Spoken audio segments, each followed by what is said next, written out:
د الله په دربار کې څه قبليږي؟ قبولیت.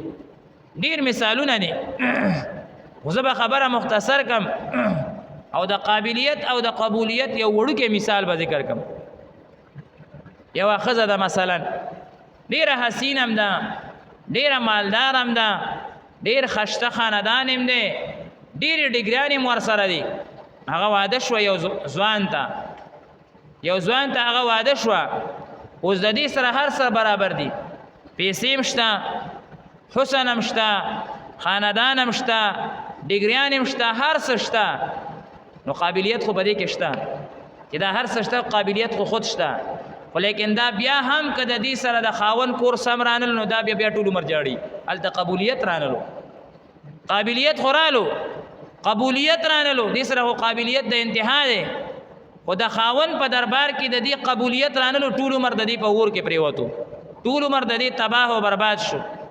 او یو زنانه کمزوري خاندان والا ده، حسن هم کم دی، مال هم ورسره نشته، تعلیم هم اعلی نه دی، او د خاون خوښه شوه، د دې قابلیت نشته او قبولیت یې کم مقام ته رسېدلی دی. په هر مقام کې د خپل خاون ذکر کوي، د خپل کور د خوشحالۍ ذکر کوي، د خپلو بچو ذکر کوي. همدا مثال دی.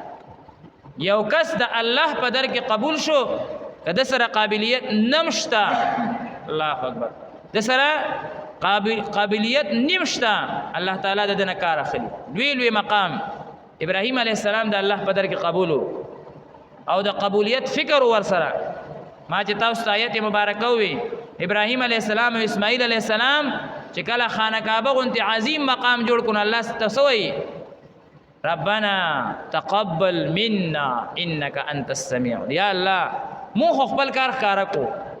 ابراهیم علیه السلام وی یا الله ما دومره قربانیان درکې چې تولیدې، خدا زما قابلیت مګوره، قابلیت ته مې مګوره، دې ته مګوره چې ما بچی پرې خو دلته، دې ته مګوره چې ما ورته دانګلې دي، دې ته مګوره چې ما به بچی په سینه باندې چاړه راکلی دا، دې ته مګوره چې ما خزه په دې دشته بیابان کې پرېخي، دې ته مګوره چې ما د یو بادشاه مقابله کړې. ټول زما د قابلیت خبرې دي. د قبولیت سوال کوم یا الله، د ما نه اوس د عمل قبول کړي. نو قبولیت څه شی دی؟ اوس ګوره دې ته قبولیت وایي چې دا ابراهیم علیه السلام په لاس باندې الله د کاڼو یو کور جوړ کړی او ټوله دنیا پړه کې دا کور محبت چولې او ټوله دنیا تېنه تاویږي. او الله تعالی وایي د دې تاویدل په هغه چا سره استطاعت فرض دي، فرض دي، په دې نه تاویدل، د دې حج کول فرض دي. دې ته ویل کېږي قبولیت. قبولیت فکر پکار دی چې د الله په دار کې مونږ قبول شو، زمونږ اولاد د الله تعالی په در کې قبول شي، د تمامو انبیاو، د تمامو علماو، د تمامو صحابه کرامو، د تمامو نیکانو دا فکر نه دی چې زه دې قابل شم او زه دې چې کوم دی نو زما اولاد دې قابل شي. زمونږ دا فکر چې الله په در کې مونږ قبول شو، بس چې قبول شو د الله په در کې او د الله خوښ رالی، بیا چې کوم دی نو څه پاتې شو، دا فکر کول غواړي.